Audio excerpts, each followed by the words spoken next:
Bismillahirrahmanirrahim. Terima kasih semua. Okey, bagi tepukan sekali lagi kepada anda. InsyaAllah, jom saya nak share story saya. Next slide. Okey, so apa destinasi hidup kita dan kenapa ia penting untuk kita?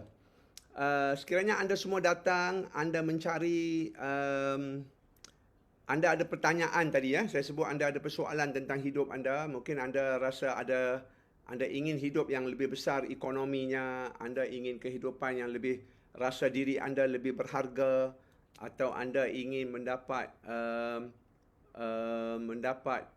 perasaan yang lebih tinggi daripada hidup anda sekarang. If we are ready to change, kalau kita nak berubah, soalan yang kita kena tahu is, where are we going in our life? Banyak orang dia ingat perubahan itu mencari keperluan dia. So kita mencari duit, kita mencari kerja, kita mencari bisnes, betul. Itu hanya akan menambah keperluan anda, but you may not be going anywhere in your life. Maybe hidup anda tetap di tempat yang sama. You may have more money, tapi anda tetap tak ada kehidupan yang lebih. Okay?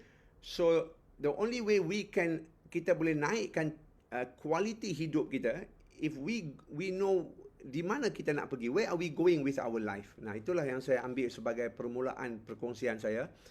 Kalau kita tidak ada vision, kita tidak ada arah tuju, destinasi, dan kita tak tahu penting nak sampai ke destinasi itu, biasanya manusia dia tak akan kenal potensi diri. You are going to give up very quickly. Kalau anda jumpa cabaran, anda akan putus asa. Kita ambil contoh yang paling senang. Sekiranya kita orang Islam kan, kita nak pergi haji contohnya kan, kalau kita sebut aja kepada mak kita, ayah kita yang tak pernah pergi, sedangkan destinasi itu jelas untuk dia perlu pergi dan dia tahu maknanya. Now, the minute you bagi tahu, mak, tahun depan nak pergi haji tak? Saya nak bawa mak pergi haji. Now, when a person is clear that dia nak kena sampai satu tempat and dia tahu maknanya, walaupun dia rasa letih, dia sakit, dia akan tiba-tiba bertenaga kan? Just like my mother, arwah my mother kan? Masa saya offer je dia nak pergi umrah tu, padahal dia orang yang baring, tak ada tenaga, but because she understand going to that place is important to her, maka datang kuasa daripada dalam untuk dia bangun, dia prepare, dia pergi kursus, dia mau nak jaga kesihatan dia dan sebagainya. Nah, so a lot of people dia stuck in their life because dia tak dapat keluarkan potensi dia. Dia mau benda, dia mau nak turun berat badan, dia mau nak tambah pendapatan, tapi dia mengharap benda tu berlaku tanpa dia berubah. Dia tak dapat guna potensi diri. Now, this is the key reason why most people are stuck dengan hidup dia, walaupun dia dapat peluang yang banyak. It's because it's not clear where we want to go. So, insyaAllah, kenapa saya nak share? Kerana saya akan share dengan anda kenapa saya boleh buat keputusan yang besar dalam hidup saya. I hope insyaAllah later on you will see. Ini bermula dengan saya clear dulu, where do I want to go in my life and why that destination is important. Next slide please. Okay, so soalan yang pertama, kalau kita nak ubah hidup kita, not ubah keperluan kita. Dia perbezaan, dia ada beza dengan kita mengubah diri kita dengan kita merubah keperluan kita. Kalau anda tambah duit, anda hanya menambah keperluan hidup saja. But anda tetap manusia yang sama. Somebody who earns 1,000, dia menang loteri, dia dapat loteri 1 juta. Dia tetap kembali menjadi manusia yang sama. Dia akan miskin juga. Ini telah dibukti dengan banyak kajian. If you just increase your income, if you don't grow as a person, eventually you will come back to the same level. Because you have not changed. Kita bukan berubah sebagai manusia. Duit tak boleh ubah kita. Remember that. Just having more money doesn't change you. Just losing your weight doesn't change you. The only way kita boleh berubah apabila kita mengubah diri kita. Kita menjadi manusia yang lebih berani, lebih yakin, lebih mampu, lebih bertenaga, lebih sihat, lebih besar kelihatan. Only if we change, barulah nilai kehidupan kita. So, jadi yang pertama kita kena tanya, kalau kita nak berubah, why are we alive? Kenapa kita hidup hari ini? Kenapa hidup kita ni penting? Contohnya kalau awak mati besok, what happens to the world? Does anything happen to the world? Lepas 2-3 hari orang menangis, tanah pun belum kering lagi, people will forget you and they will continue with your life. That means our life doesn't matter to anybody. Hidup kita tak ada makna untuk orang lain. Mungkin orang yang kalau awak berhutang, katakan awak ada hutang banyak, awak mati. Orang yang awak belum bayar hutang tu, dia akan sedih kerana awak mati. Dia kata, aku tak dapat balik hutang aku. Dia marah kerana awak mati. Nah, orang yang awak mungkin pernah lakukan kesalahan kepada dia. Dia mungkin kata, Alhamdulillah orang ni mati. Betul kan? Ataupun orang yang mungkin sayang kepada awak, dia mungkin akan menangis 2-3 hari atau akan rindu kehilangan awak. Tapi saya yakin lepas 3-4 bulan, mereka akan lupakan awak juga. Hatta kita sayang mak kita macam mana pun, setelah lama dia mati, hanya tinggal memori saja. Melainkan kehidupan kita bermakna kepada environment kita, kepada manusia lain. Maka kita akan menjadi nilai. Sebab itulah some people will be remembered long after they die. Contohnya, kita tengok Rasulullah SAW bagi kita orang Islam. Maka sebab itulah saya ambil ini sebagai pegangan hidup saya. Saya kata, kenapa aku hidup? Kerana hidup saya, why saya itu lebih jelas sekarang. Tadi saya dengar ada salah seorang MC tu dia kata why kita akan berubah-berubah. Sebenarnya why kita manusia tak boleh berubah kalau kita orang Islam. Why kita satu aja. Cuma ada orang dia lambat nak jumpa why yang sebenar itu. Jadi kita mula-mula why nak hidup, mungkin why kita nak hidup, lepas tu nak cari duit, lepas tu untuk family, lepas tu kita nak senang gitu kan. Tapi akhirnya kalau kita orang Islam, kita beriman dengan Allah Azza wa Jalla yang mencipta kita, Allah menghantar Al-Quran dan Allah yang beritahu kita apa tujuan kita dicipta. So sebenarnya kita orang Islam sudah ada why kita. Allah dah bagi tahu why kita. Betul? Cuma sama ada kita terima tak why itu. Nah, maka Rasulullah SAW kata sebaik-baik manusia adalah manusia yang paling baik kepada manusia lain. So kalau kita hidup, ini menjadi kita punya panduan. That means if I matter to other people. Sebab itulah Rasulullah SAW mengangkat ini sebagai tujuan kita orang Islam hidup. Orang Islam hidup, dia mesti memberi makna kepada orang lain. Kalau tidak, kehidupan itu sia-sia, kata Allah Azza wa Jalla. Dan Allah sebut dalam Al-Quran, ramai orang hidup, kehidupannya sia-sia. Kerana dia cari makan untuk diri dia, dia cari duit untuk diri dia. It's only about us, not about we, not about the people. Nah, gitu. So, kalau kita tanya kenapa kita hidup, nah, dari situ kita boleh tahu makna kita, nilai kita kepada orang lain. Ya, whether you matter to the world, apakah kita penting untuk community kita? Okey. Tapi cerita saya tak bermula di sini, ya. Kalau anda tengok gambar ini berlaku mungkin dalam 1-2 tahun sebelum ini. And this is why saya teruja dengan hidup saya. Sekarang saya rasa saya ada nilai. I have something that I can offer to the world. Saya ada satu yang saya boleh beri kepada masyarakat. Saya boleh tegur orang yang di tepi jalan yang saya tidak kenal. Saya boleh cerita dekat dia daripada hati saya. Ada peluang untuk hidup dia, ada peluang untuk dia ubah. Seperti anak muda yang saya baru sign up last month, nama Muhib, dia duk hantar produk Herbalife dekat saya setahun. Setahun saya duk menyapa dia, senyum dengan dia, tanya tentang kehidupan dia.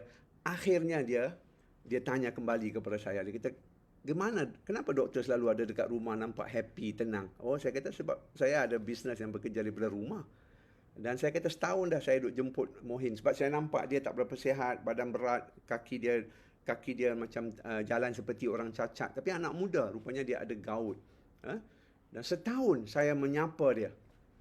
Akhirnya Masya Allah, last month dia jadi ahli saya, dia dah mula makan dan dia mula dapat hasil. Now, saya rasa bersyukur hidup saya sekarang yang saya boleh memberi nilai ini kepada siapa pun yang saya jumpa. Dan saya sabar dengan pemberian nilai ini. Sama ada setahun, sama ada 3 tahun, sama ada 10 tahun, it doesn't matter. But what matter is, my life matter to other people. Saya ada satu nilai yang saya boleh beri kepada orang.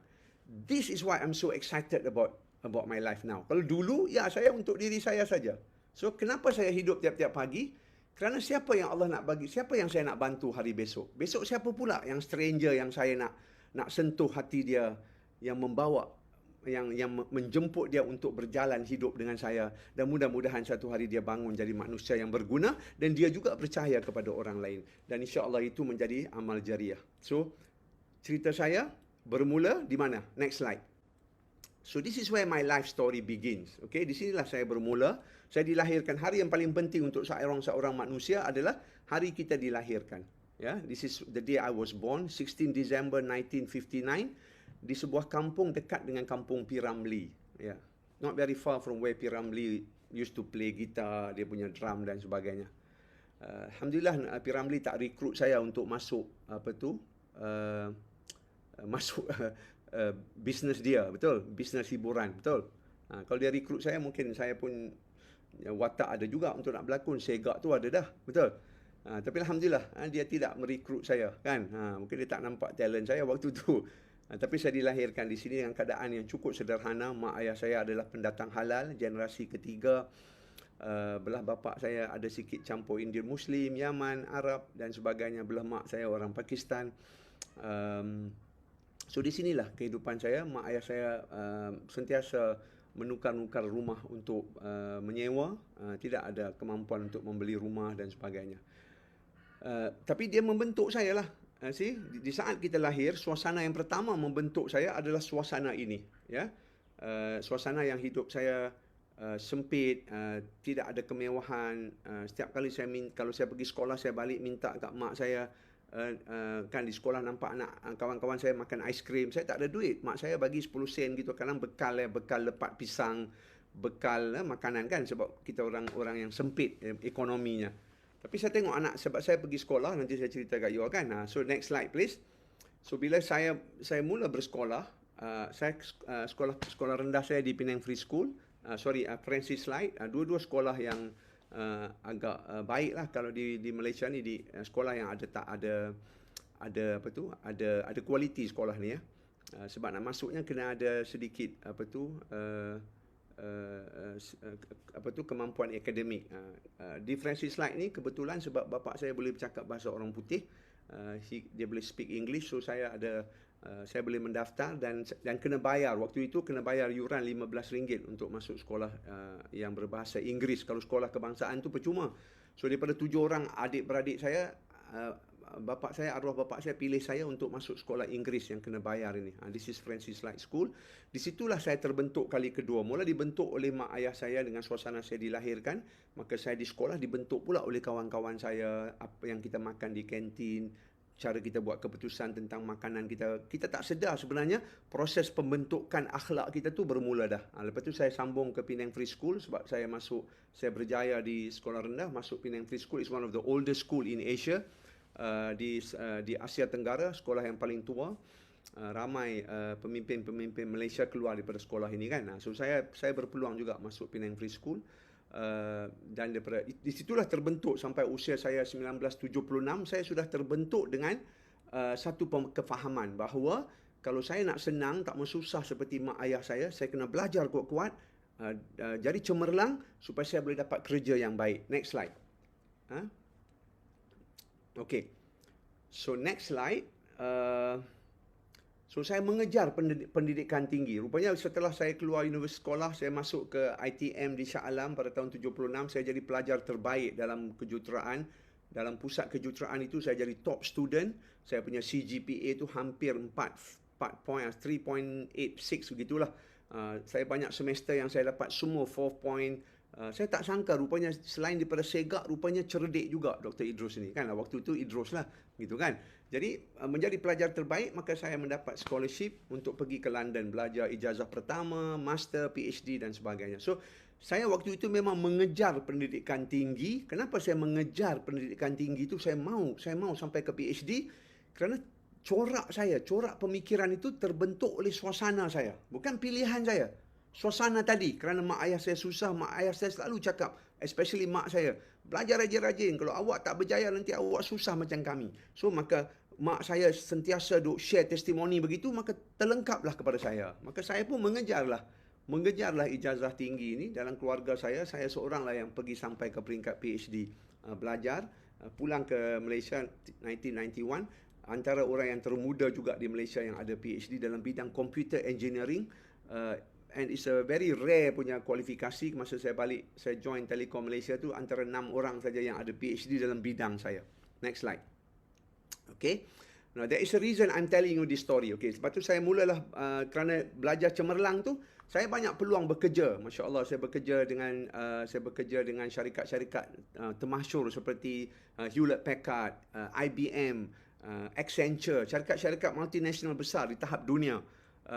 Saya juga pernah bekerja sebagai konsultan di Sekretariat ASEAN Sekretariat, menjadi direktor dalam bidang IT, yang bekerja bersama menyatukan 10 negara di Asia Tenggara ini. So selalu travel. Lepas tu dipanggil oleh Telekom Malaysia untuk bangunkan MMU. Inilah universiti yang Wan Anwar pergi dulu. Waktu ini saya menjadi timbalan pengarah ITM dalam kami merancana untuk membangunkan MMU. Maka pendapatan saya meningkat daripada bermula dengan RM2,000 saya pulang daripada UK, naik RM4,000, RM7,000, RM10,000, RM15,000, RM20,000, RM25,000, RM30,000. Dengan saya duduk di Jakarta tu dapat status diplomatik, dapat kenderaan percuma, dapat driver, dapat status diplomat dan boleh keluar pergi mana malam, boleh bawa pistol dekat airport kalau maulah, tapi saya tak bawa pistol lah. Jadi maksudnya saya travel satu dunia. Saya pernah naik flight daripada Jakarta pergi Singapura, pergi Washington, meeting 1 hari, 2 hari. Daripada Washington naik flight pergi Hanoi, meeting 1 hari, daripada Hanoi balik ke Singapura, balik ke Jakarta. Pusing dunia dalam masa 7 hari. So, setelah 22 tahun, this is what happened to me. Saya mengejar apa? Saya mengejar mengikut corak. Keputusan yang saya buat mengikut corak saya. Bukan mengikut kesedaran saya. Saya tak sedar saya sebagai manusia. Saya hanya ikut corak. Dan ramai orang dia buat keputusan ikut corak bergantung pada latar belakang dia. This is kenapa saya nak cerita dekat anda proses ni. Okay? Why many people make decision, dia ingat itu keputusan dia. Kadang besar kemungkinan itu bukan keputusan dia. Itu hanya lahir daripada corak dia. Kalau anda pergi McDonald, dia dah ada corak dia bawa keluar aiskrim tu, anda akan dapat aiskrim yang bentuk corak itu. Bukan anda punya keputusan, betul? Maka saya rasa makin lama makin sibuk, selalu duit banyak tapi tak sihat, tertekan, tiada ketenangan, selalu pemarah, selalu menggunakan kuasa power saya, CEO, director, mengarah orang, rasa terperangkap akhirnya di usia 47 tahun. Banyak wang tetapi kehidupan makin sempit. Nilai diri rasa makin terperangkap, tak ada value, not happy, tak rasa bebas, rasa jadi hamba kepada kerja. Sabtu Ahad kena kerja, orang lain kalender hidup kita, tak boleh nak cuti ikut suka kita dan sebagainya. Ada bos yang perangai yang kita tak suka tapi kena mengaku juga, kita kena kerja juga dengan dia. Kita tak ada pilihan. Maka saya rasa terperangkap dalam hidup saya. Next slide. After 22 years, after going right to the top sampai jadi PhD. Next slide please. Saya dah dapat kerja yang paling tinggi, dah dapat kerja yang paling banyak pendapatan, dah travel satu dunia first class dan sebagainya. So saya jadi mangsa keadaan. Saya nak tunjuk dari segi makan pula. Apa berlaku bila kita makan ikut corak keadaan kita. Kita bukan pilih tapi kita ikut corak. Makan masa kecil-kecil ikut mak ayah kita. Masa sekolah ikut kawan-kawan kantin sekolah. Masa kerja ikutlah apa yang ada dekat tempat kerja. Begitu kan? Kita makan ikut keadaan kita. Inilah jadi kat saya. Setelah umur saya 47, naik berat badan hampir 100 kilo. Makan ubat, sakit, badan rosak, berdarah, buang air besar berdarah 10 tahun. Macam-macam cabaran kesihatan. Tapi tak ada kesedaran juga. Kita fikir ini normal sebab orang lain pun sakit ramai. Orang lain pun gemuk. Kalau kita rasa kita tak happy, orang lain pun tak happy. Jadi oleh kerana masyarakat, kerana suasana tu ramai yang tidak dapat kehidupan yang sebenar, kita ingat kehidupan yang palsu tu pun benar. Sebab ramai orang hidup palsu. Ramai orang hidup tak ada keputusan sendiri. Ramai orang hidup kerana menjadi hamba. Jadi oleh kerana hamba itu ramai, maka hamba itu percaya hamba itulah kebenaran. Inilah berlaku kepada saya. Alhamdulillah di usia 47. Saya mula berhenti. Saya mula berfikir. Saya mula mencari kenapa saya tak happy walaupun duit dah ada, pelajaran dah tinggi. Boleh minta kerja mana saya suka, saya boleh tulis kontrak kerja saya sendiri, kereta apa saya nak, gaji berapa, saham berapa, semua saya dah lalui. Tapi at one point Allah sayang kat saya. Allah bagi hati saya bertanya tentang kehidupan saya. Next slide. Okay. Dan saya mula berkata kepada diri saya mula berani mengatakan, maybe this is not the only way to live my life. Bekerja ambil gaji ni tak semestinya satu-satu cara saya boleh hidup. Ada tak cara lain? Contohnya, mungkin bisnes, mungkin apa. Jadi saya mula mencari. Saya mencari peluang-peluang lain yang akan memberi saya kebebasan. Saya nak jadi bos saya sendiri. Saya nak corak hidup saya mengikut masa saya, kebolehan saya sendiri. Maka saya mula terbuka. Daripada saya bersangka-sangka, baiklah saya mencari peluang. Okay, so saya hadir ke banyak taklimat, termasuk macam-macam peluang. Akhirnya saya datang kepada peluang Taklimat Herbalife pada Mandarin Oriental pada 27 Mac tahun 2006.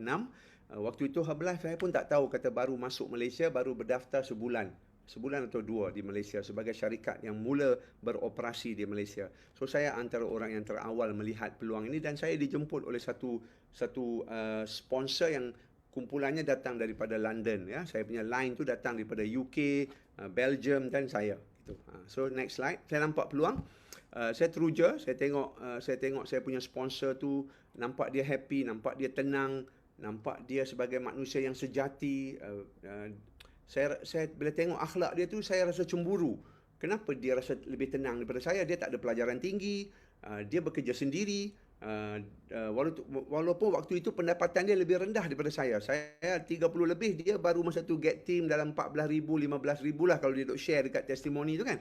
Tapi saya kata, kenapa dia nampak lebih sihat, lebih happy, lebih bebas, lebih jujur dengan hidup dia. Maka di situ saya tersentuh lah hati saya. So maybe I am following the wrong pattern. Saya duk ikut corak yang salah kot dalam hidup saya. Nah, di saat itulah saya mula faham, oh rupanya hidup saya ni 100% saya punya responsibility. Saya tak boleh serahlah kepada keadaan. Kalau saya duk serah kepada keadaan, sampai bila saya nak bagi alasan? Nah, maka setelah saya mulakan dengan produk Herbalife, dapat hasil yang luar biasa. Saya mula improve, baru saya faham nutrition tu keperluan keperluan tubuh saya. Jadi saya mula faham, saya mula seronok. Saya suka dengan nutrition, ambil pagi, ambil malam, ikut sponsor saya.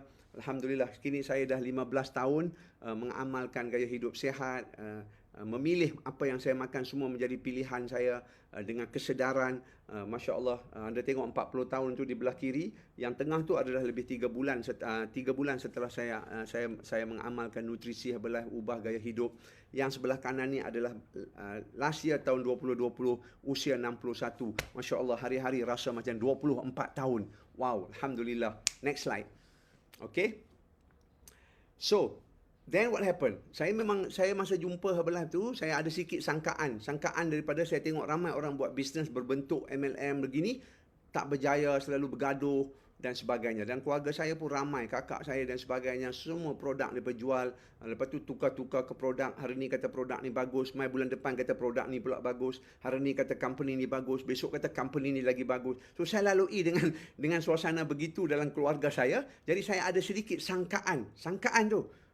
Tapi Alhamdulillah, kerana hubungan sponsor saya begitu baik dengan saya bina satu persahabatan dengan beliau, mula rasa percaya dengan beliau. Bila kita percaya, kita mula nak mendengar orang yang kita percaya. Seperti mana kita kecil-kecil, kita percaya kepada mak ayah kita. Walaupun kita tak tahu mak ayah kita tu siapa, betul? Kita percaya kerana kita hidup hari-hari dengan mereka.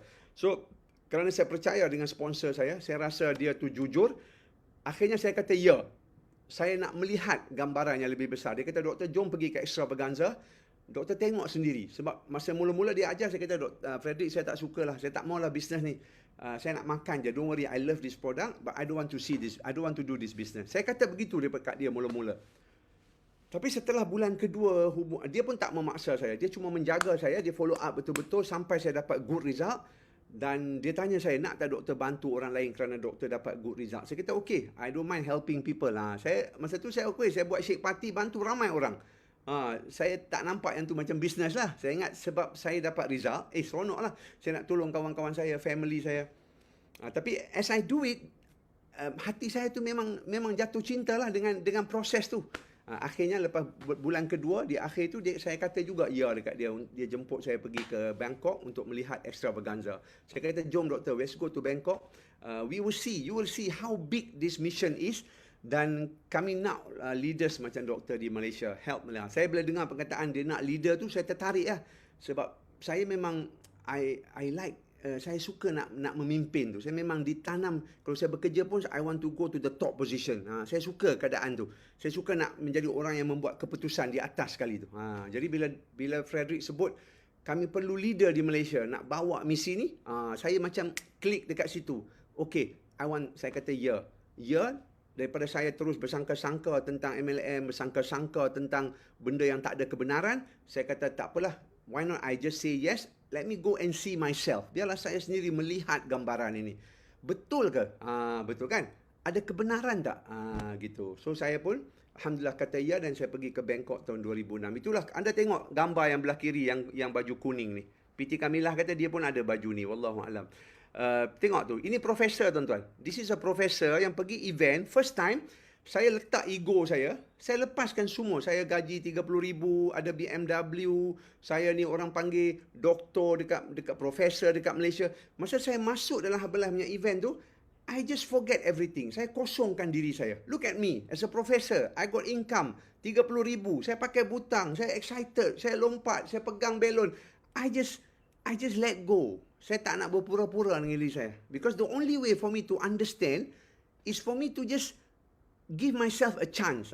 Jadi sebab itulah saya harap anda jangan biar ego anda menghalang anda untuk mendapat peluang yang banyak yang Allah turunkan dalam dunia ni. Kadang-kadang ego kita saja yang duk halang kita. Oh, saya ni macam ni. Oh, saya ni mana boleh begitu. So remember this photo. Kalau anda teringat dengan ego anda tu, anda tengok foto ni. Saya, profesor. Ada pendapatan, ada saham, ada duit dalam bank. Saya bukan orang miskin.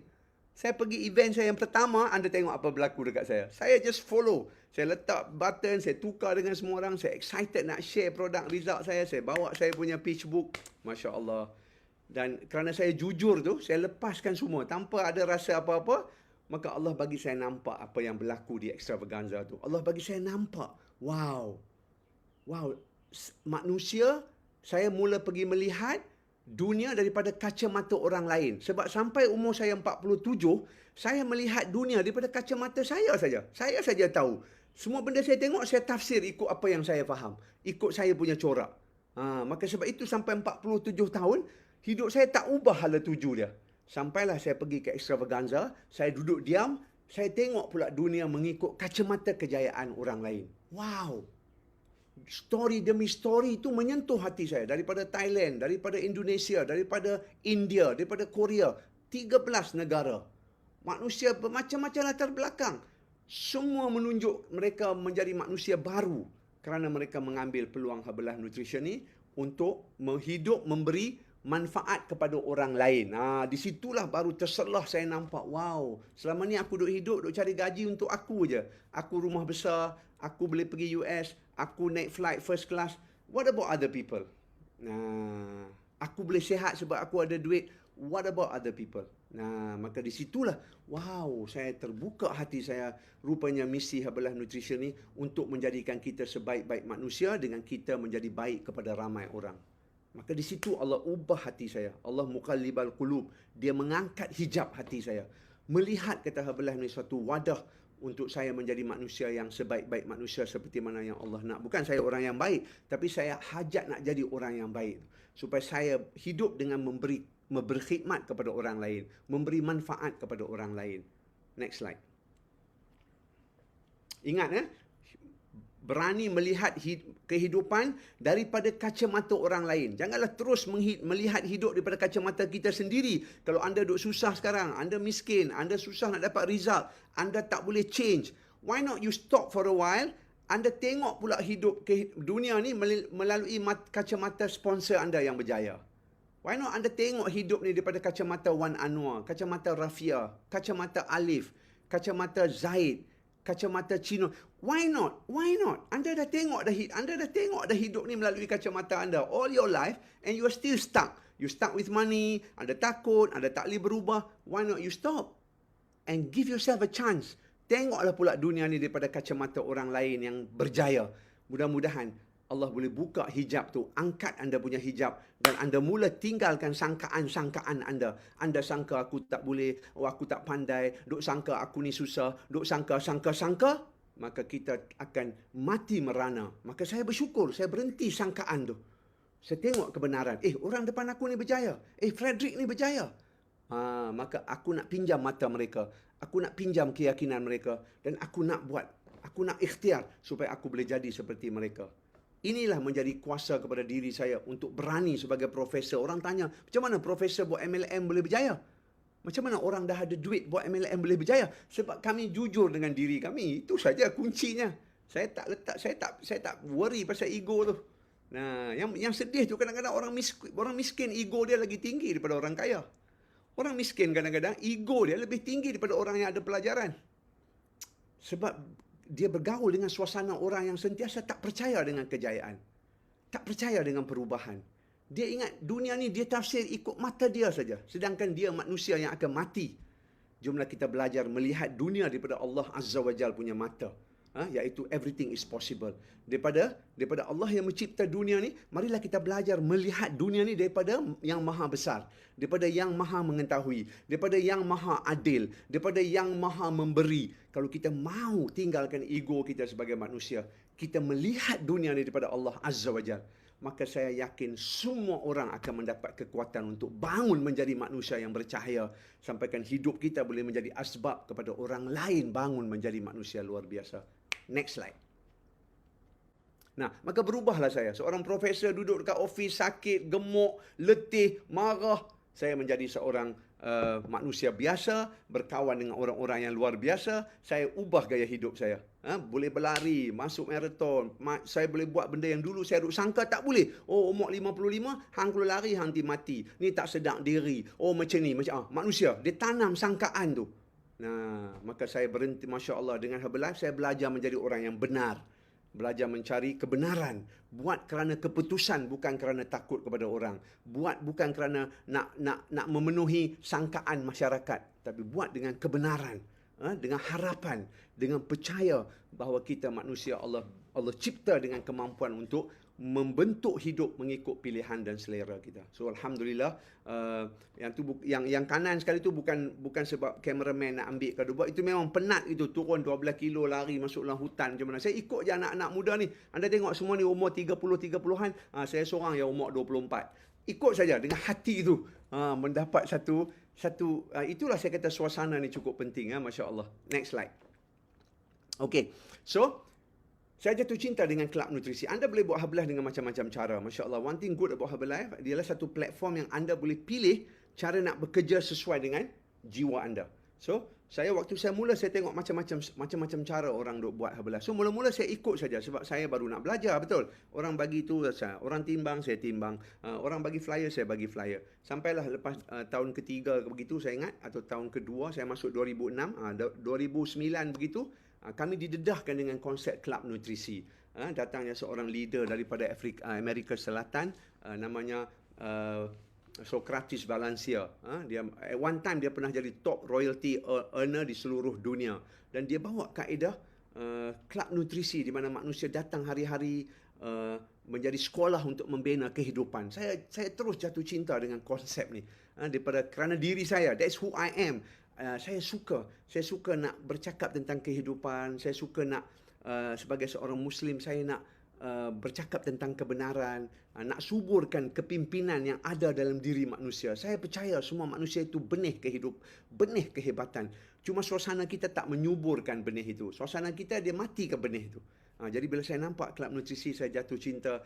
Saya jadikan Club Nutrisi saya sebagai sekolah kehidupan, di mana saya dapat suburkan kepimpinan dalam diri semua manusia, tak kira siapa latar belakang mereka, dengan kasih sayang, dengan menanamkan perjuangan supaya mereka mau bangun berjuang untuk orang lain. Saya percaya kalau kita berjuang untuk orang lain, maka Allah akan angkat dan jaga urusan hidup kita. So di situlah bermula dengan saya jatuh cinta dengan Club Nutrisi, dan bertemu dengan, kalau anda ingat wanita yang putih yang tengah-tengah yang pakai apron tu, kalau anda kenal, sekarang sudah menjadi presiden tim, betul? Datang kepada saya, tak ada sakit, tak ada duit, tak ada pelajaran, hidup orang kata hidup orang kata apa? Hidup protes dengan kehidupan dia. Apa jadi kat dia pun dia tak kira, hampir nak bunuh diri. Masya Allah. Ini Club Nutrisi saya yang paling pendek umur dia. Kami buka tak dan seminggu tutup. Gitu. Sebab it's no problem. Saya teruskan mencari lagi, membina lagi. Gitulah kan. So next slide. Maka saya bawa lah misi membuka 10,000 Club Nutrisi, dan anda tengok dalam gambar ni yang belah atas kiri tu, anda nampak Wan Anwar dengan topi dia, dengan baju putih tu kan. Anda nampak Azhan, nampak Kartika, nampak Rafia, nampak Dr. Kamarul. Waktu saya buka office saya di Kuala Lumpur tahun 2008, Saya lah orang Melayu yang pertama dengan Frederick yang ada office sebelah di Kuala Lumpur. Jadi banyaklah rakan-rakan yang dapat tengok peluang sebelah nak belajar, ada office tak kat KL?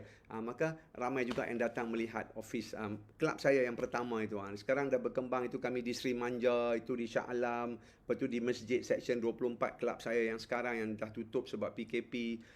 Dan so saya suka dengan konsep ada tempat manusia datang yang mereka akan rasa ada harapan dalam hidup mereka. Ada orang yang tidak akan menilai mereka, tidak akan menghukum mereka.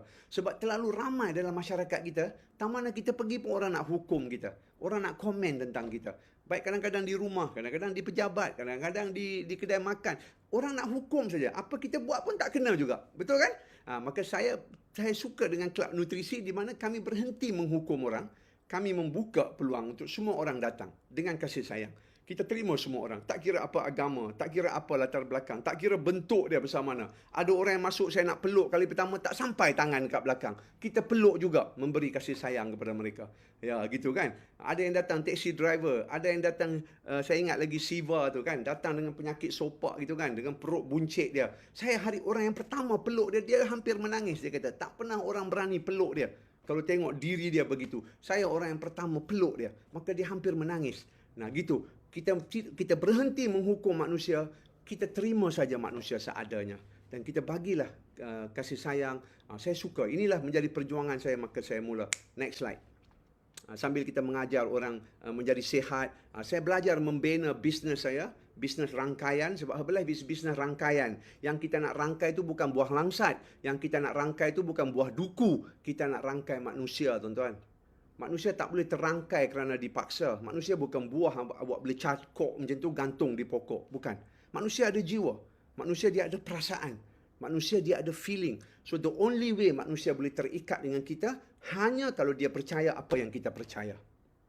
Sebab itu saya suka dengan kelab nutrisi, saya tanam kepercayaan. Kalau kita percaya habelah ni baik, habelah ni bagus, kita tanam kepercayaan tu sampai mereka percaya habelah ni baik dan habelah ni bagus. Kalau kita percaya habelah ni boleh ubah hidup kita, kita tanam dalam kelab sampai mereka juga percaya habelah ni boleh ubah hidup mereka. So saya pegang moto ini dalam kehidupan saya.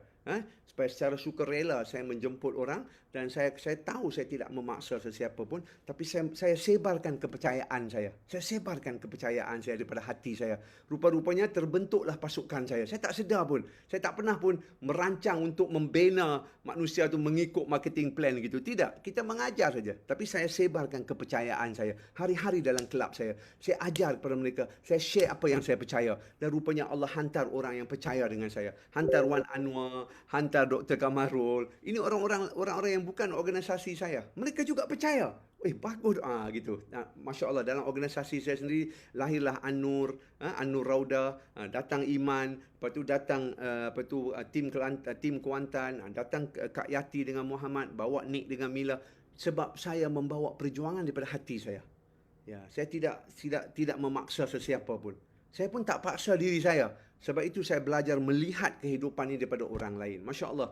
Lepas tu saya mulalah pasukan sukses saya berkembang.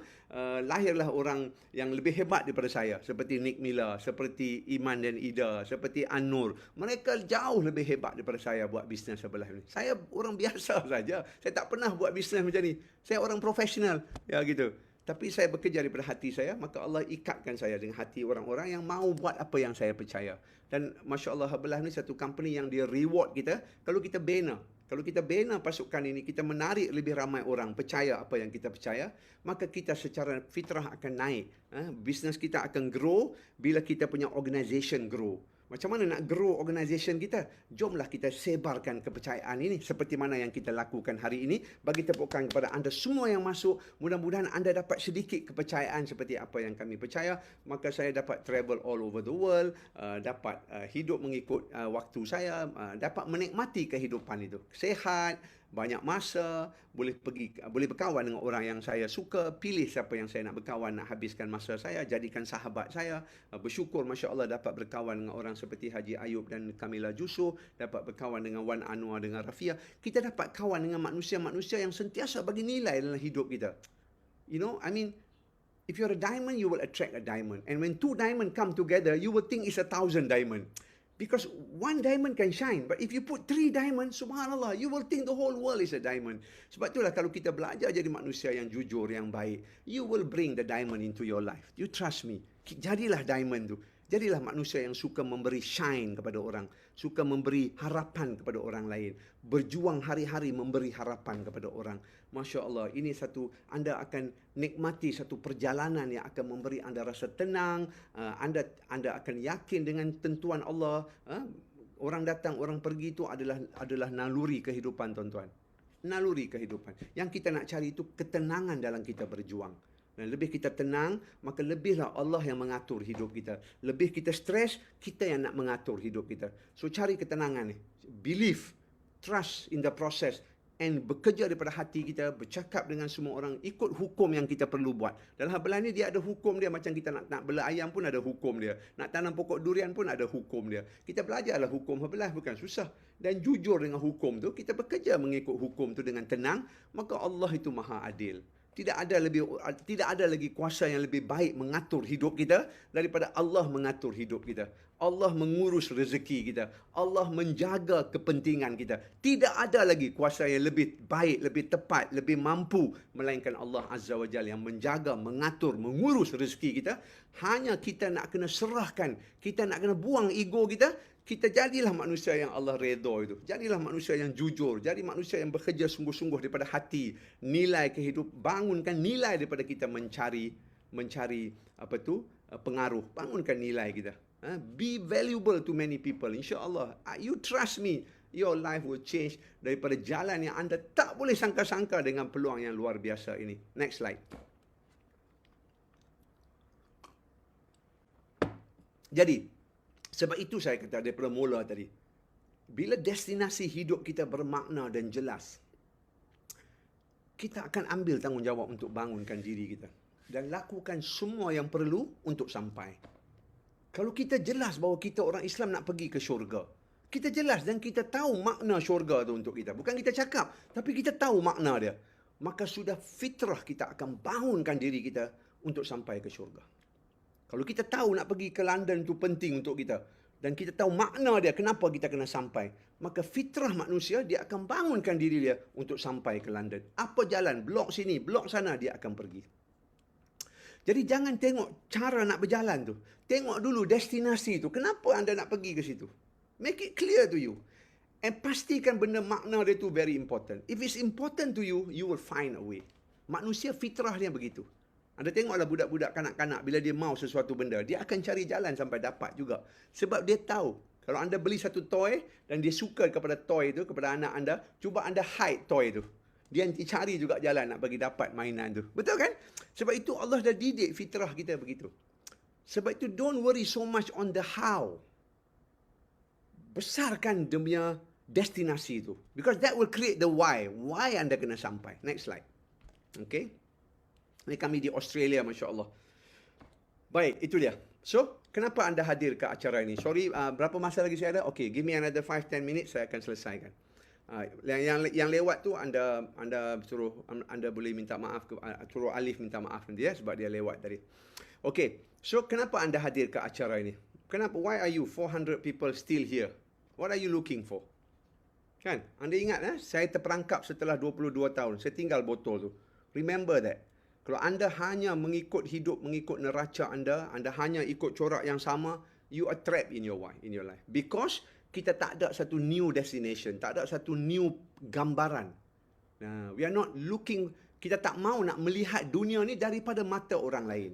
Kita still nak tengok dunia daripada mata kita juga. Walaupun dah 30 tahun, walaupun dah 40 tahun duk buat benda yang sama, tak pergi ke mana-mana. Nak tengok dengan mata kita juga. Nak percaya dengan pemikiran kita. Corak yang sama yang bagi kita dapat hidup tu, corak tu juga yang kita nak percaya. Nah, beginilah sebabnya ramai orang dia akan mati, dia akan merana, dia akan menyesal. So, I'm inviting you, let's go and see the world daripada mata kaca orang lain pula. Give a chance. Okay? So that you may see something that you never seen before. Macam saya tengok belah ni, saya tak pernah tengok benda ni sebelum ni. Tengok, walaulah saya dah jadi profesor, walaupun dah rasa cerdik, walaupun dah bangunkan 2 universiti, bekerja dengan syarikat gergasi dunia, Saya tak jumpa lagi hidup yang nampak hidup macam ni. Bukan tak ada hidup tu. Saya duduk di London 10 tahun. Rupanya Herbalife ada di London 10 tahun masa saya belajar. Tapi saya tak mencari. Saya tak cari hidup saya, maka saya tak jumpa, tuan-tuan. So, buat gini, ikut saya. Come. Jangan, teropong yang saya guna ni, bukan sebab nak suruh anda pergi teropong hidup orang lain. Hak ni kita pandai buat. Kita pandai guna teropong nak tengok hidup orang lain. Orang ni kentut, orang ni macam ni, orang ni kahwin dua. Kita pandai nak tengok hidup orang lain. Tapi kita tak pandai nak cari hala tuju kita sendiri. Nah, itulah manusia. We are so focused on other people's life, sampai kita lupa nak cari hala tuju kita sendiri. Sedangkan nak masuk kubur nanti kita seorang-seorang, tuan-tuan. Next slide. So, peluang Herbalife Nutrition ni, dia akan berbeza kepada semua orang. Ada orang datang kepada Herbalife dengan sangkaan dia ini produk kurus. Tak ada makan lagi, dia berhenti dah. Betul kan? Tak ada lagi kita nak start tunjuk kat dia. Aku tahu dah, yang ni produk kurus. Aku dah try. Nampak? Ada orang dengan sangkaan dia. Oh, makan Herbalife ni hanya untuk nak turun berat badan. Dia makan, turun berat badan, habis. Sebab ada orang dia kata sangkaan, Herbalife ni gini. Herbalife ni MLM lah, susah lah nak buat, nak kena cari orang. Dia dengan sangkaan dia. Maka dia buat, dia gagal. Dia quit. Ada orang makan dapat result, dia quit. Ada orang turun berat badan, dia quit. Sebab dia duk pakai sangkaan dia juga. Maka Allah Subhanahu Wa Taala sebut tentang manusia yang begitu. Manusia dengan sangkaan dia. Ini semua palsu. Ya, sebab tu kita akan sesat kalau kita terus percaya dengan sangkaan kita. Maka saya tak ada, mula-mula saya sangka betul. Tapi saya kata ya, saya sendiri nak pergi tengok. Maka saya pergi ke Extravaganza. Saya pergi ke Extravaganza kali pertama sebagai profesor yang ada duit lebih banyak. Saya punya pendapatan lebih besar daripada sponsor saya. Saya nak, kan? Tapi saya tak mau sangka. Saya tak mau, dah cukup dah saya duk sangka. Maka saya nak pergi dengar sendiri. Maka saya hadir ke Extravaganza saya yang pertama. Dan saya tidak mencari produk. Saya bukan nak kurus. Saya bukan nak buat MLM. Saya hanya nak pergi tengok apa yang mungkin berlaku dalam hidup saya. Saya mencari hala tuju hidup saya. Itu Allah baca hati saya. Maka Allah angkat hijab saya dan bagi saya jatuh cinta dengan Herbalife. Saya balik, saya letak jawatan saya. Kerana saya nampak hidup manusia berubah dengan bisnes ni. You see, anda nampak apa yang anda sangka, tuan-tuan. Anda akan nampak apa yang anda sangka. Kalau anda sangka ini ubat kurus, anda nampak Herbalife ni ubat kurus lah. Then you will quit. That's why 70% of people will miss this opportunity. Sebab dia tak mau buang sangkaan tu. Dia duk percaya dengan sangkaan dia kerana pengalaman dia yang lain. Dia sangka Herbalife gini. Oh, Herbalife ni gini. Herbalife tu gitu. Sama juga kita sangka dengan benda lain. Oh, bisnes ni begini. Oh, produk ni gini. Oh, rumah ni gini. Oh, kawasan ni begini. Oh, jangan pitang tu, hantu, gelap. Kita hidup dengan sangkaan kita. Wa na'udzubillah. Allah Azza wa Jalla sebut dalam Al-Quran. Kalau kita orang Islam, baca, tuan-tuan. Allah dah bagi warning tentang orang yang suka hidup dengan sangka-sangkaan. Dia suka sangka-sangka. Ya. Bahlul. Ya, Alhamdulillah, saya berhenti bersangka-sangka. Saya kata, ya, saya nak pergi tengok sendiri. Saya nak buat keputusan. Saya nak makan dulu. Kalau tak jadi, baru saya sebut tak jadi. Saya makan, tengok jadi. Saya kata, ya, saya nak buat bisnes ni. Kalau tak jadi, baru saya berhenti. Saya buat, tengok jadi bisnes ni. Saya buat tahun pertama 12,000 pendapatan saya, part time. Saya masih bekerja. Lepas 4-5 bulan, naik 8,000. Masya Allah, saya kata jadi. Saya jemput orang 10 orang, jadi orang jadi customer. Orang kata, kenapa tak jadi? Sebab dia tak buat betul-betul, dia kata tak jadi. Saya buat ikut hukum dia. Kalau Frederick kata bagi fryer 100,000. Saya bagi 1,000 hari-hari. Dapat iman sampai jadi presiden tim. Ada hukum tu, buat ikut hukum lah. Dia kata kalau nak bercakap dengan 10 orang. Saya bercakap dengan 20 orang tiap-tiap hari. Nampak tak? Kadang-kadang kita tak buat semua ni. Tapi kita nanti kata, Herbalife tak jadi. Dia suruh makan sungguh-sungguh. Kita makan Herbalife tu, makan Maggi, makan nasi, makan ni. Lepas tu kita kata tak jadi makan Herbalife. Kan? Bahlul. Kan kalau anda sungguh-sungguh serius dengan bisnes ni, anda kena ikut hukum dia. Itu kita orang Islam beriman dengan syariat. Sebab tu Allah ajar syariat. Tak boleh nak semayang ikut suka kita. Tak boleh nak pergi sembah pokok pun. Tak boleh, tuan-tuan. Kita syariat ni ada contoh. Ada kita punya tok guru dia nama Muhammad bin Abdullah Rasul SAW. Kita tak boleh buat ikut suka kita. Dah percaya, ada syariat dia. Kalau percaya dengan Herbalife, ni hukum dia. Ini syariat dia. Kalau anda buat, insya-Allah saya jamin. Kalau anda jujur, anda akan nampak nilai yang berbeza. Next slide. Nah, maka saya terus mencari gambaran baru. Bila saya dah pergi sekali, saya nampak excited. Saya tak berhenti pergi Herbalife punya event. Kenapa? Herbalife event, dia membesarkan vision saya. Dia bagi jelas lagi destinasi saya. Wow. Setiap kali saya pergi dengar story yang baru. Saya pinjam lagi mata orang. Saya pinjam lagi mata orang. Saya pinjam lagi cerita kawan ni. Pinjam lagi cerita kawan ni. Bina kepercayaan saya. Nah, saya pinjam. Sebab saya tahu kalau saya pakai kepala saya akan jadi profesor. Duduk kat office. Maka saya kena pinjam mata orang yang berjaya dengan Herbalife. Maka sebab itu saya tak tinggal pergi mana-mana event pun. Baik daripada sekecil-kecil HOM, saya buat sendiri. Fast track kami buat sendiri. Sampailah saya pergi ke event-event korporat, ke Bangkok, ke Thailand, ke Paris. Lepas tu insya-Allah sepatutnya tahun ni dah pergi ke US dengan sahabat saya PT Kamilah dengan Haji Ayub. PKP ni dia suruh tunggu saat nak bagi Wan Anwar lengkap, barulah saya nak pergi dengan Wan Anwar. Kau tidak, saya tahu Wan Anwar akan sedih kalau saya pergi sebab dia kena duduk di luar pagar. Saya tak maulah kawan saya duduk di luar pagar. Jadi dia bagi tunggu setahun lagi untuk Wan Anwar dengan Alif. Selesai presiden tim dia, Zahid selesai presiden tim. InsyaAllah tak apa, saya delay setahun lagi. Gitu. Betul? Tak sampai hati nak tengok Wan Anwar bersedih. Kan? Gitu. Gitu. So next slide. Okay. Baik. Nah, keyakinan ni kita bina tuan-tuan. Keyakinan ni bukan kita cakap saya yakin dengan Herbalife. No. Kita dilahirkan bogel menangis tuan-tuan. Tak ada keyakinan, tak ada apa. Allah londeh kita waktu kita lahir. Betul? Why? Because life is where we build everything we want. Allah nak dalam hidup ni kita mencari makna tu. Dia bukan macam kuda. Kuda lahir-lahir dia boleh berlari. Dia yakin dah sebab dia kuda. Kita bukan. Kita lahir bogel. Tak boleh buat apa. Mak kita bolang blender buat shake pun boleh. Betul tak? So kita bina keyakinan. We build our belief. Kita bina keyakinan, bina kepercayaan.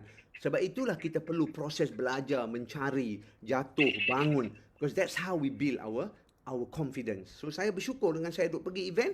Akhirnya apa tengok, pada tahun 2008 saya mula percaya saya boleh jadi presiden tim. Nampak ni gambar ni? You see, once you see the road, you clear already, then you start believing. Kalau boleh berlaku dekat orang lain, berlaku dekat India, kenapa tak berlaku dekat saya? Berlaku dekat Mutu Sami yang tak pakai kasut tu. Saya dengar cerita dia. Wow, tak pakai kasut, jual rokok tepi jalan. 3 tahun jadi presiden tim. Maka saya kata, then this is my game. This is my game. So I will play, insyaAllah. Saya suka dah. Saya mula rasa tenang nak buat jatuh tu saya tak komplain dah. Orang berhenti not my problem. Saya pergi cari orang yang mau. Betul tak? It's not a problem. Customer you berhenti, don't worry. Go and find orang yang mau. Semua bisnes sama aja. Nobody, you cannot force your customer. You keep finding people that want to be like you. You keep finding, you keep cari orang yang mau percaya apa yang kita percaya. Bawa dia pergi event, tengok dia teruja tak macam kita. Wow. Gitu. Remember, if people believe what we believe, you are going to build a powerful team. Okay, next slide. So, bagaimana? Kalau tengok perjalanan hidup saya, kan? Daripada 2006 saya jadi supervisor. Bulan pertama, bulan kedua saya terus jadi supervisor. Sebab orang yang cerdik, kenapa dia nak tunggu lama-lama? Sebab nak kena buat sekali saja. Saya suka nak makan nutrition ni. So, bulan pertama saya jadi supervisor. Saya jadi customer. Saya makan ada result. Fredrik kata nak tak makan murah? Saya kata nak. Sebab masa tu saya tak minat bisnes. So Fredrik kata senang aja. Saya beli 1000 volume point dulu, ada senior consultant success builder punya order macam sekarang 1000 volume point. Saya beli 1000 sebab saya nak makan 2 kali, my wife nak makan dan sebagainya. So saya buat shake party, rupanya 3 orang beli apa yang saya beli. Sebab orang akan buat apa yang kita percaya. So senang. Saya buat shake party, saya panggil 20 orang family dekat KL. Mereka tengok result saya. Masa tu baru sebulan aja. Result saya sikit aja. Tapi mereka percaya kan? So dia kata, Abang Idrus buat macam mana? Oh, saya start dengan 42%. Saya kata ini yang paling tinggi. Oh, 42 paling tinggi. Paling tinggi sebelum kita dapat 50. Saya kata saya start dengan 42 lah. Saya beli 1000 untuk saya makan. 3 orang kata kami pun nak start lah macam Abang Idrus. Oh, saya tak tahu rupanya 3 orang buat gitu, saya jadi supervisor bulan tu. Senang aja sebenarnya. Kita buat apa kita percaya dan kita share dengan orang. Maka benda tu memang mudah begitu. Okay? People will follow what you do. Alright? So, saya jadi supervisor daripada tahun 2006 bulan April. Sampailah Masya Allah tahun 2022. Terus dapat 3 diamond. Saya diamond. Nick Mila dulu. Lepas tu Iman Ida. Lepas tu saya. So, dalam 1 tahun naik Masya Allah 3 diamond. So, it's possible apa yang Alif kata tadi. Tahun 2021, tim Anwar dengan Rafia boleh naik 4 diamond sekali. I believe. Because Allah is the master planner. Yang soalan yang kita kena tanya, are you sincere? Do you want to? Anda mahu tak pergi tengok hidup melalui kacamata orang lain? Ataupun berani tak anda tinggal ego anda? Walaupun anda dah buat hidup anda bertahun-tahun. Tengoklah macam Haji Ayub, sahabat saya yang jadi landscape engineer, businessman yang berjaya. Puan PT Kamilah ada 3 restoran. Mereka masih boleh letak ego mereka untuk melihat belah daripada kacamata orang lain. Maka mereka berjuang. Bukan susah belah ni. You just have to stop your ego for a while. Pergi tengoklah bisnes ni daripada kacamata orang lain. Stop nak nilai, duk sangka, mangka, nangka, tongka. Stop semua tu. Pergi tengok saja. Tengok daripada kejayaan orang lain. Dia buat ni boleh. Dr. Idrus ni profesor buat jadi presiden tim. 2 diamond pula tu. Sajalah kata 2 diamond nak bagi Wan Anwar dengar. 2 diamond Wan Anwar, bukan 1. Gitu. Kan? Gitu. Bukanlah maksudnya saya hebat pun. Tapi I just keep building and believing, keep building and believing. Masya-Allah. Percaya, pergi tengok, buat. Percaya, pergi tengok, buat. Yang jatuh, no problem. Kita cari lagi. Masya Allah. Dan saya beriman dengan Allah yang maha mengatur. Semua yang ada tak ada ni Allah yang izin, Allah yang bagi. Saya ikhtiar, saya tenang dan saya bersyukur. Itu saja kerja saya. Ikhtiar sungguh-sungguh, tenang dan bersyukur. Apa jadi pun bersyukur. Gagal pun bersyukur, berjaya pun kita bersyukur. Sebab semua itu adalah aturan Allah Azza wa Jalla. Yang kita kena cari sebab nak ikhtiar itu saja. Your why to fight for what you want to build, insya-Allah. Next slide. So, apakah destinasi anda pada tahun 2020? I'm going to finish, ada 1-2 slide saja. So, saya nak anda sekarang tulis. Where do you see your life going? Apakah sama dengan apa yang berlaku tahun 2021 dengan anda mengguna sangkaan anda? Do you still want to wait another 1 year? Or you want to find a new vision? Anda nak melihat satu benda melalui kacamata orang lain. Anda nak pinjam mata saya, mata Wan Anwar, mata Kamilah Jusof, mata Haji Ayub. Anda mau nak pinjam mata kami dan nak tumpang kami punya dulu. Sebab anda dah tengok kami dah berjaya. Betul? You have seen kami ambil jalan yang anda duk fikir ni. Anda duk sangka belah tak jadi. Tapi kami dah buat bagi jadi. Mau tak anda nak ambil mata kami? Are you honest enough to say, pinjamlah mata Alif, pinjamlah mata Chinoy, pinjamlah mata Zaid yang dah jadi millionaire team. Pinjamlah mata Alif. Pinjamlah. Stop using your own eye, because kalau anda pakai mata anda akan sangka. Betul kan? So you have to make that decision. Okay? So that you can change your destination. Kalau if you don't find a new destination, I promise you 2022 akan jadi result yang sama. You will go to the same place because you have not changed your destination. You're just doing the same thing, you will arrive at the same place. Kata Jim Rohn, if you keep doing the same thing, you will arrive at the same destination. Do you want that? Anda mahu ke sampai ke tempat yang anda dah tengok 2-3 tahun ke belakang? Duk banyak tu juga. Duk tang situ juga. So why don't you change your destination? Kenapa tak berani nak kata I want to go somewhere else? Cukuplah dah duk pi macam ni bertahun-tahun. Next slide. So that's the decision you have to make. Anda yang kena cari keputusan tu. InsyaAllah peluangnya ada. Next slide. Okay, next slide. So, lakarkan anda punya gambaran hidup anda. Kalau anda tak ubah gambaran hidup, anda akan dapat lebih apa yang anda dah ada sekarang. If you don't change, you don't have a new vision, you will still keep doing and get more of what you have. If you don't have money, you get more of that. Means more days of no money. Kalau you tak boleh dapat result, you're going to get more of that. Because why? You do not want to see anda tak nak ambil tanggungjawab, nak lakarkan. This is my new life vision. Inilah gambaran hidup baru saya. For your family, for your happiness, for your success, untuk ekonomi anda, untuk kesejahteraan anda, untuk kepercayaan anda, untuk keluarga anda, untuk pengalaman anda. Where do you want to go? Do you want to travel like me? Over more than 100 countries, go to Switzerland, go to Australia, pergi Afrika, pergi mana pun. Do you want that? Or what else do you want? Do you want to give? Mungkin anda nak bagi kat orang lebih. Anda suka nak bersedekah tiap-tiap bulan. Sini boleh bagi 10,000 sana, 1,000 sana, 1,000 sini, 500. Is that what you want? Or anda nak menjadi manusia yang suka nak memberi inspirasi kepada orang lain, so that anda akan dijemput di mana saja. People want to hear you. People want to borrow your eyes. Anda nak bangunkan diri anda menjadi manusia yang supaya orang mau belajar. You have to decide, what do you want in your life? You nak jadi manusia macam mana? Trust me, if you have that, you akan nampak Habelah ni sebagai satu landasan yang anda suka nak berjuang. Anda suka nak berjalan. You will enjoy this journey. together with all of us, so that kita jadi cahaya, dan you will grow, because then people will follow you. Then people know you're going somewhere. So I want to follow you. Yeah, you know, like Anwar will always say to me, saya ingat lagi, doktor, we will follow you. Alif ni dia kata, doktor, we will follow you. Saya suka cakap, saya suka perkataan tu. That means they know I'm going somewhere good. They want to follow. Nah, soalannya anda nak kata tak gitu kepada orang lain? Next slide. So apa yang menahan kita untuk berubah? Dia ada dua jenis manusia aja. Tulis tuan-tuan. I hope if you don't learn anything, you learn this one point from me today, insyaAllah. Ada hanya dua jenis manusia. Satu, dia nampak halangan di depan dia. Seperti orang yang itik dua ekor dekat bawah tu. Dia nampak tembok tu. Yang dia fokus tembok tu. Tak boleh naik lah, tinggi. Susah jatuh patah kaki Leceh lah. Buat apa nak naik? Penat Leceh. Nampak? Dia fokus halangan. There's one kind of, ada satu lagi jenis manusia. Dia fokus impian dia. Yang ni, yang itik tengah duk bergantung tu. Dia fokus impian dia. Dia nampak kata impian dia ada sebalik daripada tembok tu. Dia tak kira lah, aku kena panjat juga tembok ni sebab impian aku ada sebaliknya. You see, there's only two kinds of person in this world. Majority manusia, dia akan nampak benda yang menghalang dia. Sebab dia tak ada benda yang lebih besar dia nak cari. So dia akan nampak duit tak ada, susah, customer tak mau, orang tak mau dekat aku jemput orang tak, aku try orang, nampak? Dia macam itik yang di bawah ni. Tapi saya tak nampak semua masalah tu. Masalah tu ada. Saya juga ada customer yang tolak saya. Saya juga ada ahli, saya juga ada get team yang berhenti. Semua tu saya tak nampak. Yang saya nampak, where I want to go. Nah, so you have to decide. You nak jadi orang macam mana?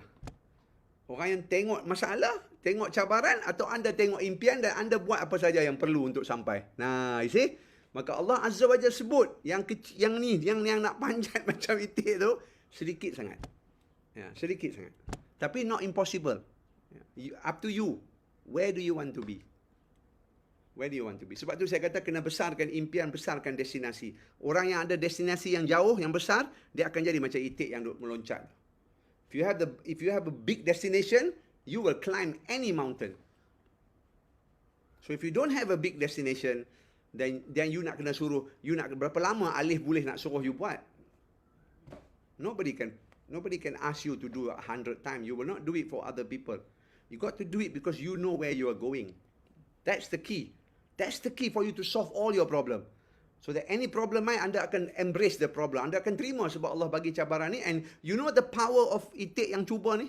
What is the power of this person? Bila dia try 100 kali, dia lompat, dia tak dapat. Dia lompat juga, dia lompat 120 kali dia naik. And what happened to orang yang buat 120 kali jadi? Dia nanti percaya dia boleh ambil cabaran yang lebih besar. That's the power. That's the power of people yang ada vision ni. They will do many times. And minute they break, sebab itulah Alif berhenti jual keropok. You see? Because they never give up doing Herbalife. And now they believe I can become a chairman's club. You just need not to give up for the first obstacle tu saja. But these people, dia akan mesyuarat sampai dia mati. Percayalah yang kat bawah ni. Dia akan bincang. Gitu. Next slide. Alright. Bahlul. Itik yang bawah ni. So, penting tak kita mencari gambaran besar ni? Penting tak kalau kita nak hidup kita besar, kita nak kemampuan kita besar, tulis. Kalau nak hidup kita besar, kita kena ada kemampuan yang besar. Kalau kita nak keluarkan kemampuan yang besar, kita kena percaya kita ada potensi besar. Dan semua ni akan berlaku kalau kita ada gambaran yang besar tentang hidup kita. That's why it's so important to go to the extravaganza yang akan berlaku pada bulan Jun nanti, insyaAllah. That's what I did. Now you have the chance now. Tapi kita ada banyaklah extravaganza yang kecil-kecil ni. The STS today is like a small extravaganza. Betul? So say yes. Congratulations for orang yang datang. Say yes. Take some action. Go to the next XTS bulan depan. Bring some people. Then go to the next XTS. Bring more people. Sampailah you boleh bawa lebih ramai orang pergi ke extravaganza. That's how I did. From one event to the next event, I keep bringing people yang percaya apa yang saya percaya. Because they see where I'm going. Saya selalu share, saya excited dengan saya punya life. I'm excited with my direction. Saya share saya punya kepercayaan. Maka, people believe what you believe. Trust me, Allah design manusia, dia akan percaya apa yang kita percaya. Orang yang percaya apa kita percaya, dia akan taat dengan kita sampai kita mati. Lepas kita mati pun dia akan buat. Seperti Mark Hughes. Ramai orang percaya dengan Mark Hughes punya vision. Sebab itu dia dah mati, orang masih berjuang Herbalife sampai sekarang. You see? People don't follow what we do. People follow why we do it. Our belief, our faith. Itulah bukti kita bangun hari-hari kita buat benda yang sama. Because of our faith. Kita solat yang sama 2 rakaat tu. Sama saja solat kita. But we do it because of our faith. Not because of the work that we have to do. Because of our faith. We believe. Why are you praying? Oh, I'm praying because I want to go to heaven. This is what inilah Tuhan menyuruh aku buat. It's your faith that asks you to do the work. Next slide. Okay? I think this must be the last or second last. Alright. So, masa yang kehidupan. Bukan duit kehidupan, bukan rumah kehidupan, bukan kereta kehidupan, bukan pangkat kehidupan kita. Masa itulah kehidupan kita. Sebab soalannya, apa yang kita buat dengan masa yang Allah bagi? Daripada saat kita lahir, sampai kita mati. That is the time yang kita ada. That is called life. So, janganlah kita hidup life ni, janganlah kita buang masa ni, kita duk hidup dengan sangkaan orang lain. Oh, hidup ni macam ni, hang macam ni, aku macam ni. Kita hidup dengan sangkaan. Kita duk hidup, duk tangguh. Besok lah. Gitu. Sebab kita tak tahu nilai masa ni. Kalau kita tahu masa ni kehidupan, I hope today you make the decision that will change your life. So that you don't want to wait anymore. You want to take this life seriously. Pinjamlah mata saya setelah saya melihat habelah 15 tahun ini. Trust me, borrow my eyes and do it with your faith. That if it happened to Dr. Idrus, it will happen to me. If it happened to Wan Anwar, it will happen to me. If it happened to Rafia, dia akan jadi kepada saya. Happen to Zaid, gitu. Put that faith that Allah itu adil. Okay? Dan jangan biarlah suara bising manusia yang tak ada impian ni, dia mempengaruhi sampai dia mematikan suara hati kita. Itulah banyak manusia akan sesat. Sebab dia biar suara luar ni, suara luar yang dia duk layan ni, duk membawang dengan manusia-manusia biasa ni. Duk habiskan masa dia sampai mati suara hati dia. Cari keberanian untuk mengejar impian kita. To climb the wall. Untuk mengatasi semua yang akan datang di depan kita. Kerana destinasi kita tu lebih besar. Syurga itu lebih besar untuk kita. Menjadi manusia yang memberi manfaat kepada orang lain. Syurga itu lebih besar kepada halangan yang Allah beri. Kepada takut kita tu. Berani. Cari keberanian untuk hidup dengan impian kita. Bukan hidup nak minta kebenaran daripada manusia lain. Hidup dengan impian kita. Dengan kepercayaan kita. Masya Allah. Saya doakan mudah-mudahan Allah angkat hijab hari ini daripada hati anda. Supaya anda nampak apa yang saya nampak 15 tahun dulu dengan Herbalife Nutrition ni. Dengan peluang ini. Anda nampak satu hala tuju hidup yang luar biasa. Yang anda boleh jadi manusia yang bebas, yang berkemampuan. Ekonomi anda menjadi besar dengan anda membesarkan ekonomi ramai orang. Saya bersyukur hari ini lebih 300 orang mendapat ekonomi yang baik kerana keputusan saya 15 tahun dulu. 300 usahawan bangun dalam organisasi saya kerana keputusan saya berjuang. Bangun menjadi cahaya, menyebarkan harapan ini, maka hari ini ada 300 lebih usahawan yang bekerja, membangunkan hidup mereka dan mereka juga menjadi cahaya kepada orang lain. Siapa mahu hidup begitu? Siapa mahu hidup perjuangan anda menjadi cahaya kepada orang lain supaya mereka juga akan bangun menjadi manusia yang tidak akan mensia-siakan umur ini, masa yang Allah beri, hanya melakukan perkara-perkara biasa, komplain, makan, tidur, bayar hutang, tunggu mati. Wa na'udzubillah. Next slide. Wa na'udzubillah. Saya percaya, kalau anda percaya, ubahlah anda punya pemikiran dengan anda belajar melihat hidup dengan mata, melalui mata kejayaan orang lain. Pinjamlah mata saya. Mudah-mudahan kalaulah anda pinjam mata saya, cerita saya ini, saya sudah insya-Allah kalau anda Allah bagi ke anda kepercayaan itu dan anda ubah hati anda, itulah sedekah jariah untuk saya. Itulah yang saya harapkan. Sebab itulah saya sentiasa mengata ya kalau orang panggil saya untuk kongsi cerita saya, sebab saya nak mengharapkan mendapat satu dua manusia yang Allah izin melalui cerita saya, mereka nampak kehidupan yang lebih besar. Mereka meninggalkan hidup yang palsu, yang berasaskan sangka-sangka, dan mereka bangun menjadi manusia yang luar biasa. Dan insya-Allah di mahsyar nanti hari, mudah-mudahan Allah lihat dan timbang itu sebagai amal jariah saya. Wallahu a'lam bisawab. Yang baik daripada Allah Azza wa Jalla, yang lain itu adalah kelemahan saya.